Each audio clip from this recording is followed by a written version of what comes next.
For over 2,000 years, the story of Jesus has been told the same way. His life, his teachings, his crucifixion, and his resurrection. But what if that story isn't complete? What if Jesus was married and even had children? Is this just modern speculation, or is there historical evidence to support this idea? Stay tuned, because today we're diving into one of history's most debated mysteries. The traditional Christian belief is that Jesus remained celibate throughout his life, fully dedicated to his divine mission. The New Testament never explicitly mentions Jesus being married, and for centuries, Christian teachings have emphasized his singular focus on spiritual salvation. But here's the thing, nowhere in the Bible does it explicitly say that Jesus was not married either. This has led some historians to ask, if marriage was seen as a divine duty during Jesus' time, wouldn't it have been more unusual for him not to be married? And if he was married, why would that detail have been left out of the Gospels? To understand this question, we need to step back into first-century Jewish culture. At that time, Jewish men, especially rabbis, were expected to marry. The Talmud, a collection of Jewish teachings, states, "A man shall not be unmarried, lest he give way to sin." Yevamot 62b, Babylonian Talmud.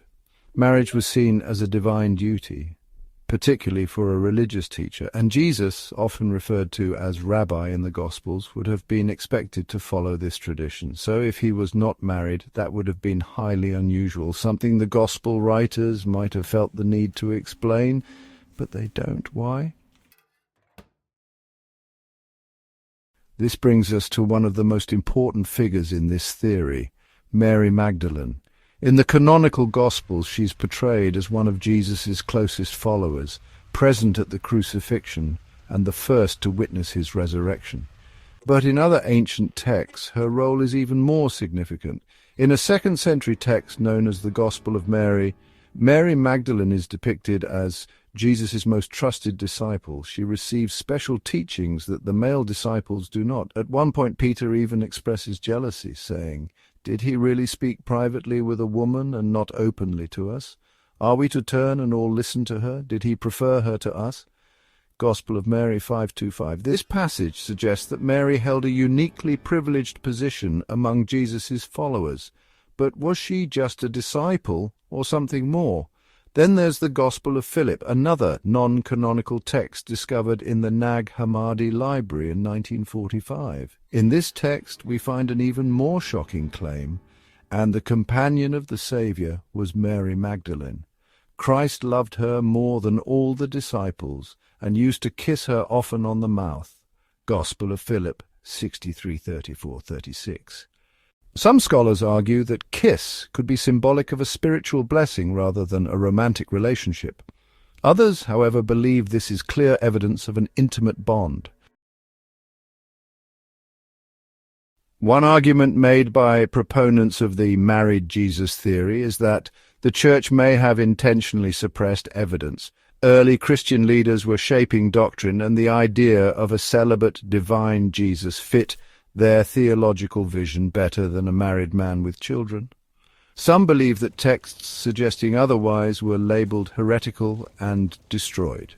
In 325 CE, the Council of Nicaea helped formalize Christian doctrine. Some scholars speculate that certain narratives about Jesus' life were deliberately excluded from the official canon. While there is no direct evidence that a married Jesus' theory was discussed, we do know that alternative Gospels, many of which give Mary Magdalene a prominent role, were rejected as heretical.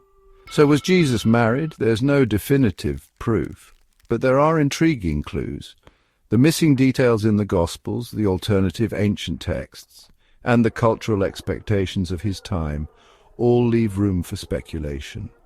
And the fact that this theory has persisted for centuries suggests that it continues to challenge our understanding of history.